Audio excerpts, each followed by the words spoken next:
बकरी ईदमध्ये कलमा पठण कर, तरच जन्नत मिळेल, नाहीतर जहन्नुममध्ये सडावं लागेल अशी धमकी देत पीडित युवतीचं नाव बदलण्यात आलं. तसंच 32 कागदपत्र घेत मालेगाव इथल्या पार्टीकडे पाठवत निदा खाननं तिचा ब्रेनवॉश केला असा गंभीर आरोप विशेष सरकारी वकील अजय मिसर यांनी कोर्टात केलाय. नाशिक इथल्या TCS कंपनीतल्या लैंगिक शोषण प्रकरणात संशयित निदा खानच्या अटकपूर्व जामीन अर्जावरती नाशिक रोड न्यायालयात इन कॅमेरा सुनावणी झाली. न्यायालयानं अधिकारी आणि आरोपीच्या वकिलांचा युक्तिवाद ऐकून निदाला दिलासा दिलेला नाही.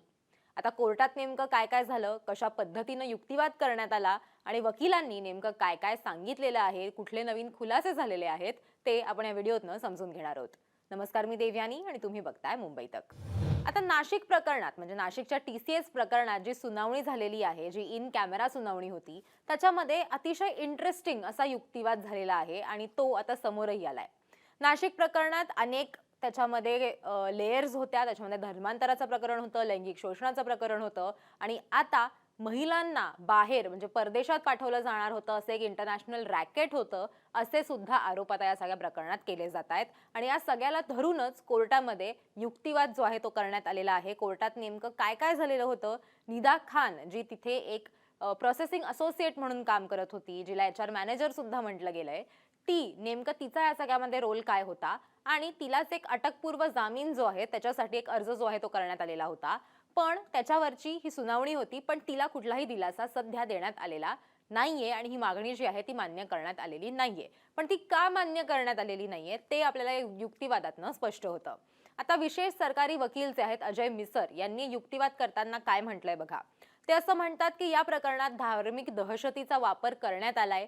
पीडितेला बकरी ईदच्या पवित्र महिन्यात कलमा पठण केल्यास जन्नत नसीब होईल आणि नाही केलं तर जहन्नुममध्ये जाशील असं सांगून धर्माची भीती निर्माण करण्यात आली. बुरखा कसा घालावा, नमाज कशी पढावी याचे धडे दिले. बुरखा आणि मोहम्मद पैगंबर यांच्या पवित्र जीवनाचं पुस्तक पीडितेकडून जप्त केलंय. आरोपींनी पीडितेच्या मोबाईलमध्ये इस्लामिक धर्माचे ॲप डाउनलोड करून दिले होते.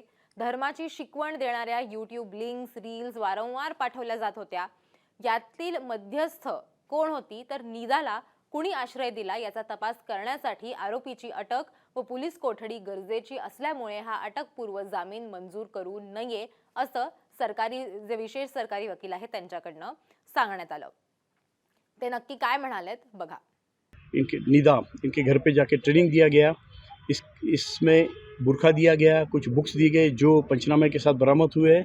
ये सब चीज़ें आज कोर्ट को दिखाई गई, जिसमें विक्टिम का डिटेल मजिस्ट्रेट साहब के सामने जो स्टेटमेंट हुआ है वो स्टेटमेंट दिखाया गया, जिसमें इस विक्टिम ने कैटेगरिकली इस एप्लीकेंट के साथ कैसी पहचान हुई, एप्लीकेंट ने किस तरह से इस विक्टिम को डराया धमकाया है, बुरखा दिया है, इस्लामिक रील्स यूट्यूब लिंक्स इसके मोबाइल में डाउनलोड कर दिए थे. उसके बाद घर पे जाके नमाज का ट्रेनिंग किस तरह से दिया जाता था, इस बारे में काफ़ी सारी बातें स्टेटमेंट में आई हुई, जिसको कॉरोबोरेटिव एविडेंस है फैमिली मेम्बर्स का भी, उस सब एविडेंस को कोर्ट के सामने रख दिया गया. इसका इन्वेस्टिगेशन में ये भी पता चला है कि इसका नाम हनिया ऐसा रखा गया था और कहीं कुछ मालेगांव के कुछ लिंक्स की हेल्प से कोई डॉक्यूमेंटेशन करके इसका कन्वर्जन करने की कोशिश हो रही थी. इन्वेस्टिगेशन उस स्टेज तक आ पहुंचा है. इसमें कुछ मलेशिया की लिंक्स है कि ये विक्टिम को बाद में मलेशिया इधर नौकरी या प्रमोशन किसी बहाने से ले जाके आगे कुछ होना था. इन्वेस्टिगेशन काफ़ी प्रिलिमिनरी स्टेज पे है, इस स्टेज पे है.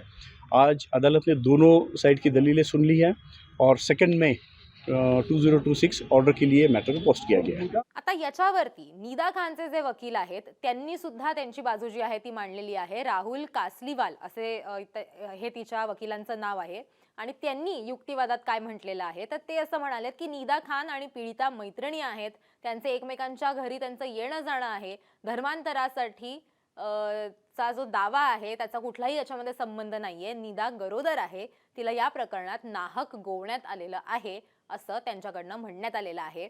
आणखीन कुठले मुद्दे त्यांनी यावेळेला कोर्टात उपस्थित केलेले होते आणि धर्मांतरावरती नेमकं ते काय म्हणालेले आहेत, त्यांचा जो युक्तिवाद आहे जो ते पहिल्या दिवसापासून करत आलेले आहेत तोच स्टँड त्यांनी आता अजूनही त्यांनी मेंटेन केलेला आहे. ते नेमकं काय म्हणाले तेही बघा. मला असं वाटतं की भारतीय न्याय संहितेमध्ये धर्मांतरणाबद्दलचा असा स्पेसिफिक कुठलाही सेक्शन नाही आहे. मी आज उत्तर प्रदेशच्या कायद्याचं पण थोडासा सपोर्ट घेतला की धर्मांतरणाबद्दल केंद्रीय कायदा कुठलाच नाही. त्यामुळे राज्यांनी काही लोकल लॉज केलेले आहेत. उत्तर प्रदेशमध्ये तो अस्तित्वात आलेला आहे, अंमलात आलेला आहे. राजस्थानचं बिल पेंडिंग आहे, इतर बिलं पेंडिंग आहेत. त्यामुळे आजच्या तारखेला धर्मांतरणाबद्दल विशेष असा कायदा आपल्या राज्यात लागू नसल्यामुळे धर्मांतरणाचे जे काही आरोप केले जात आहेत ते कोणत्या कलमाखाली येतात हा माझा प्रश्न अजूनही आहे. आता दुसरीकडे पीडितेचे वकील मिलिंद कुरकुटे हे नक्की काय म्हणालेत बघा. ते असं म्हणतात की निदा खान ही 3 महिन्यांची गरोदर असली तरी या प्रकरणाची तीच मास्टर माइंड आहे.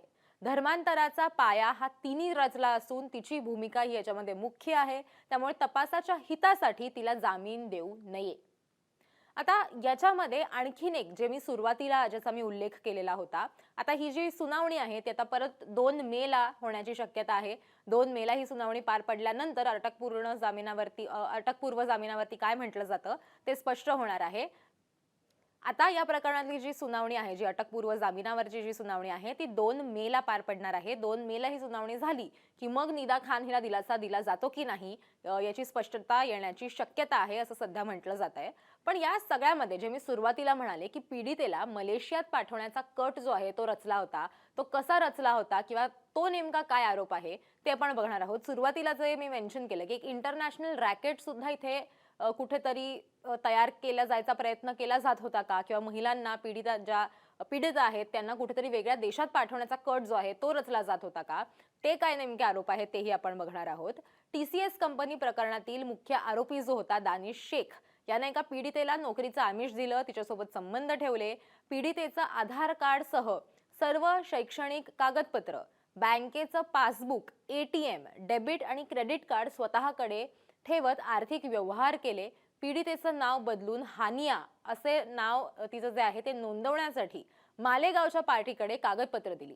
मलेशिया इथे जॉब करता इम्रान नावाच्या व्यक्तीकडे पाठवण्याचा कट असल्याचं या सगळ्यामध्ये समोर आलं आहे. अशी माहिती सुद्धा आता समोर येते किंवा हे खुलासे जे आहेत ते सुद्धा हळूहळू तपासातनं समोर येत आहेत.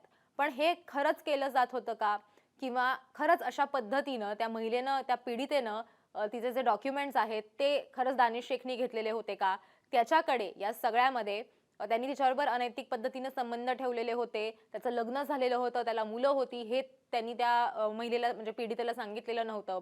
त्याच्या बायकोनं त्या पीडितेला फोन करून का मेसेज करून हे कळवलं. हे सगळी थिअरी जी आहे ही समोर आलेली होती, ती आपण आधीही ऐकलेली आहे. पण आता ही मलेशियाची जी नवीन थिअरी आहे ती सुद्धा समोर आलेली आहे की या पीडितेचे सगळे डॉक्युमेंट्स घेऊन तिला जॉबसाठी म्हणून मी तुला तिकडे पाठवतो असं सांगून तिचे हे सगळे डॉक्युमेंट्स घेतले होते. फायनान्शियल ट्रान्झॅक्शन्स जे आहेत ते सुद्धा या सगळ्यामध्ये झालेले आहेत असंही म्हटलं जात आहे. त्याच्यामुळे नवीन नवीन खुलासे या सगळ्या प्रकरणात हळूहळू होत आहेत. त्याचं गांभीर्य किती आहे ते सुद्धा आता आपल्याला हळूहळू लक्षात घ्यायला सुरुवात झालेली आहे आणि किती खोलवरती हे प्रकरण गेलेलं आहे तेही आपल्याला या सगळ्या आरोपांमधून स्पष्ट होत आहे. जसं जसं आमच्याकडे अपडेट्स येतील ते सगळे अपडेट्स आम्ही तुमच्यापर्यंत पोहोचवत राहू.